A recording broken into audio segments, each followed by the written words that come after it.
So ayan mga ka-responde, hilig ba ninyo maglaro ng basketball? Sumali sa mga liga at mag-alak si LeBron James sa mga galawan. So ngayong hapon, is pag-uusapan natin yung pinaka-common injury na pwede mo makuha sa loob ng basketball court. Ito yung sprain o yung tapilok.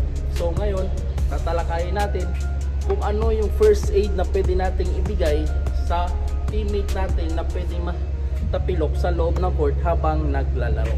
So, let's go! O ayan mga ka-responde ngayon, ano ba talaga yung sprain? Ang sprain is yung pagkatapilok, kagaya nito. So, ano bang first aid na pwede natin gagawin pagdating sa sprain? So, lagi natin tandaan yung word na rise. R for rest, I for ice, C for compression, then E for elevate. So, tingnan ninyo kung paano yung procedure na ating gagawin. So, let's go! O ayan mga ka-responde, kung makikita ninyo, pinapahinga muna yung affected part kung saan may sprain.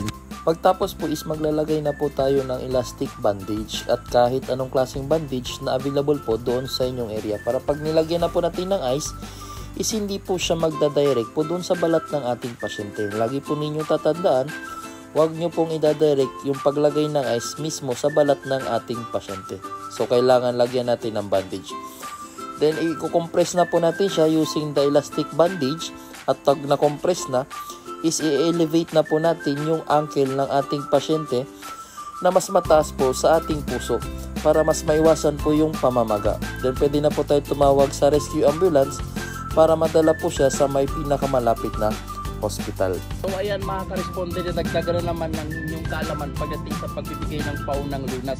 So antabayanan nyo pa ang ating mga darating na video para sa pagbibigay natin ng iba pang first aid tips. So dahil ligtas ang may alam.